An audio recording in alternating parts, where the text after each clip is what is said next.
एक पुरानी कहानी है, आप लोग उसे सुनते आ रहे हैं, लेकिन वह कहानी आपने जो सुनी है आधी अधूरी है। उसे मैं पूरी सुनाने की कोशिश करता हूं। एक साधु थे, 30-35 वर्षों तक साधना करते रहे। 30-35 वर्षों के बाद उनको ध्यान हुआ कि क्या मेरी साधना सही है, क्या मेरी प्रार्थना सही है, जिस मार्ग से मैं प्रेयर कर रहा हूं क्या सही है, या इसको मुझे आजमाना चाहिए, ये सही है भी कि नहीं, कहीं ऐसा तो नहीं कि मेरी प्रार्थना गलत दिशा में जा रही हो। अब साधु प्रार्थना करे और प्रार्थना करने के साथ उसके मन में ऐसा विचार भी आए। साधु एक दिन स्नान करने के लिए नदी में प्रवेश किए। नदी में प्रवेश करते हुए सूर्य को अर्घ दे रहे थे, जल दे रहे थे। जल देते हुए भी साधु के मन में वही प्रश्न उत्पन्न हुआ, ये जो मैं प्रार्थना करता हूं, ये जो मैं भगवान का नाम लेता हूं, ये जो मैं साधना करता हूं, ये सही भी है कि नहीं। अगर ये सही है तो भगवान को कोई करिश्मा दिखाना चाहिए, प्रूव करना चाहिए कि हाँ मैं सही हूं। बस ऐसा सोच करके ये साधु सूर्य को जल दे रहे थे कि आसमान में एक कौवा चूहिया को अपने पंजों में दबाए हुए जा रहा था, और इस कौवे का ध्यान भटका और पैरों से चूहिया छूट गई, और वो जो साधु अंजलि डाल रहे थे ना, उनकी अंजलि में आके पड़ी। जैसे ही चूहिया अधमरी सी, कमजोर सी, दुबली पतली सी, ये चूहिया अंजलि में आके गिरी, तभी साधु ने सोचा कि हो न हो ईश्वर ने मेरे प्रश्न का उत्तर मुझे दे दिया कि मेरी प्रार्थना सफल हो रही है कि नहीं, तो मुझे इसी के माध्यम से कोई ना कोई उत्तर मिल जाएगा। अब साधु बाबा उस कमजोर सी, दुबली पतली सी, मरियल सी चूहिया को आश्रम में ले आए और आश्रम में ला करके उसको छोड़ दिया। अब वो वहां अच्छे से खाना खाती, घूमती फिरती। लेकिन एक दिन साधु बाबा साधना में बैठे थे, तो वो चूहिया अचानक से आकर के साधु बाबा की गोद में घुस गई। साधु बाबा ने देखा कि ये चूहिया गोद में घुस आई, क्या बात हुई? पूछा, किससे डरते हो? तो चूहिया ने कहा, मुझे बिल्ली डराती। तो साधु बाबा ने अपनी तपस्या का प्रभाव देखने के लिए उसे बिल्ली हो जाने का आशीर्वाद दिया। अब वो बिल्ली होकर के आश्रम में घूमने लगी। कुछ समय तक, कुछ महीनों तक वो बिल्ली बन के घूमी। एक दिन साधु बाबा फिर साधना में बैठे थे कि वो बिल्ली फिर से गोद में आ घुसी। साधु बाबा ने फिर से पूछा कि क्या हुआ, अब तुम किससे डरती हो? तो बिल्ली ने कहा, मुझे एक कुत्ता डराता है। साधु बाबा के मन में फिर से वही विचार हुआ कि चलो मैं अपनी वाणी का प्रभाव, अपनी तपस्या का प्रभाव चेक करता हूं।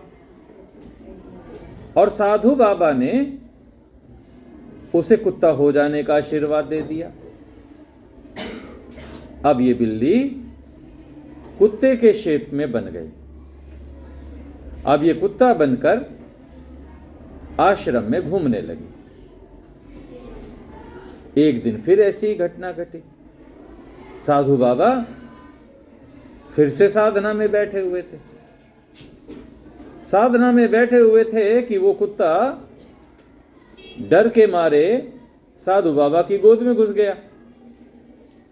साधु बाबा की गोद में घुसते ही साधु बाबा की आंखें फिर खुली और साधु बाबा ने फिर पूछा, क्या बात हुई? अब तुम किससे डर रहे हो? अब क्या हुआ? तो कुत्ते ने कहा, मुझे एक शेर डर आता है, मुझे शेर से डर लगता है। साधु बाबा ने सोचा, मुझे मेरी विद्या, मेरा तप, मेरा आशीर्वाद जानने के लिए फिर से मुझे एक मौका मिल गया और मुझे एक बार फिर से इसको शेर होने का आशीर्वाद दे करके अपनी तपस्या को जानना चाहिए। साधु बाबा ने अब उसे शेर होने का आशीर्वाद दे दिया। अब वह कुत्ता शेर में बदल गया। शेर बनकर के यह कुत्ता आश्रम में घूमने लगा। कुछ समय बीता, कुछ लोग आश्रम को देखने के लिए आते तो सब साधुओं का परिचय कराया जाता, तो उस शेर का परिचय भी कराया जाता। लेकिन उस शेर का परिचय इसी रूप में कराया जाता कि ये शेर हमारे आश्रम का शेर है। पहले यह एक चूहिया की शेप में हमारे पास आया था, फिर यह बिल्ली की शेप में हमारे पास हुआ, इसके बाद यह कुत्ते की शेप में हमारे पास हुआ और अब यह शेर के रूप में हमारे बीच में रहता है और यह आश्रम का अभिन्न अंग है। और यह जो शेर बना है ना, यह हमारे साधु की, हमारे ऋषि की कृपा से बना। बस ये सुन करके शेर को थोड़ा अटपटा लगता था कि जब भी शेर का परिचय कराया जाता तो इसी रूप में परिचय कराया जाता, यह शेर ऋषि की कृपा से शेर है। शेर को यह अटपटा लगने लगा। एक दिन शेर ने सोचा, यदि मैं इस ऋषि को खा जाऊं तो फिर कोई मुझे ये नहीं कहेगा कि ये शेर है और ये ऋषि की कृपा से शेर है। बस मन में आया और अब इस शेर ने ऋषि को खाने का मन बना लिया। और एक दिन मौका पाते ही, जैसे ही ऋषि साधना में बैठे, ध्यान में बैठे, उस साधना में बैठे हुए ऋषि को खाने के लिए उसकी ओर दौड़ा। साधु ने तुरंत आंखें खोली और उसके मनोभाव को समझ गया और समझ करके उसे वापस पुनः मूषिको भव, तुम फिर से वही वापस चूहिया बन जाओ, ऐसा आशीर्वाद दे दिया। और वो शेर फिर से वापस वही मरियल सी, गिरती हुई सी, पड़ती हुई सी, दुबली सी चूहिया बन गई। इतनी कहानी आप सब जानते हैं।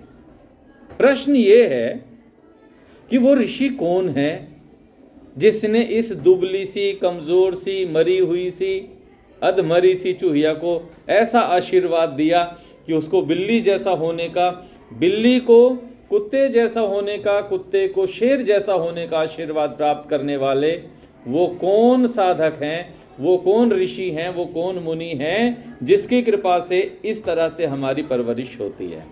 तो इसके बारे में मैं पहले ही आपको ये बता दूं कि वो साधु, वो संत, वो ऋषि, वो मुनि हमारे माता पिता हैं। जब हम इस दुनिया में आते हैं तो मरचल्ले से आते हैं, दुबले पतले से आते हैं, हमारी आंखें खुली नहीं होती हैं, हमें सुनाई नहीं देता है, हमें नासिका से सुगंध दुर्गंध भी अनुभव नहीं होता है, हम कुछ मांग भी नहीं सकते, कुछ बोल भी नहीं सकते, अपनी इच्छा बता भी नहीं सकते।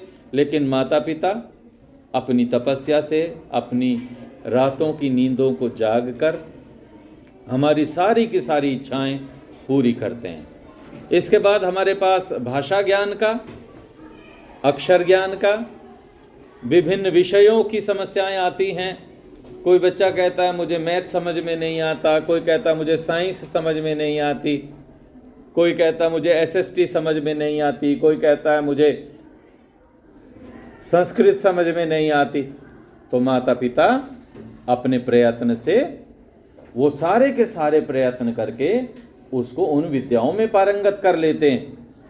और केवल विद्याओं में पारंगत नहीं करते, उन विषयों में मास्टरी, ग्रेजुएशन और पोस्ट ग्रेजुएशन जैसी शिक्षा भी दिला देते हैं।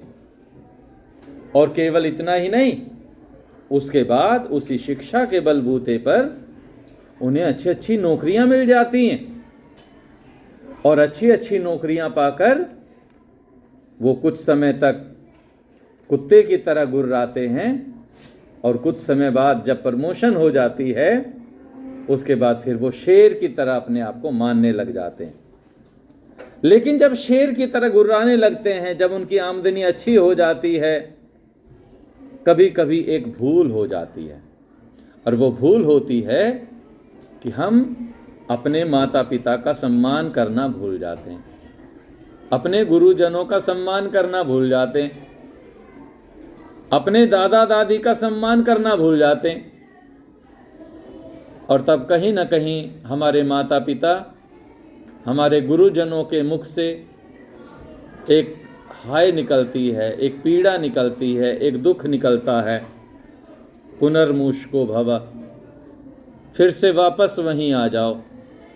तो पता चला कि हम सस्पेंड हो जाते हैं, हमारे को सर्विस से निकाल दिया जाता, हम फिर से किसी ऐसी परिस्थिति में, किसी ऐसे एक्सीडेंट से घिर जाते हैं कि हमारी गति वैसी नहीं रह पाती जिसके लिए हम योग्य होते हैं। तो इस कहानी से इस बात का ध्यान रखना है कि हमें अपने माता पिता और अपने गुरुजनों, हमें अपने एल्डर्स, दादा दादी, नाना नानी, इनके सम्मान में कभी भी हानि ना हो। हम इनके सम्मान को बराबर ध्यान रखें, इनका सम्मान करते हुए ही हमें आगे बढ़ना है। अगर हम ऐसा सोचते हैं तो हमारी शिक्षा भी अच्छी है, हमारी जो अर्निंग होगी, रुपए पैसे कमाने की जो विधि होगी वह भी अच्छी होगी, और उससे मिलने वाला जो धन है वो निश्चित ही धर्म से कमाया हुआ धन होगा, और उस धन से निश्चित ही हमारे जीवन में सुख होगा, शांति होगी, और हमारा परिवार, हमारा जीवन सुखद होगा। इसी मंगल कामना के साथ मैं आप सभी का धन्यवाद करता हूँ। धन्यवाद।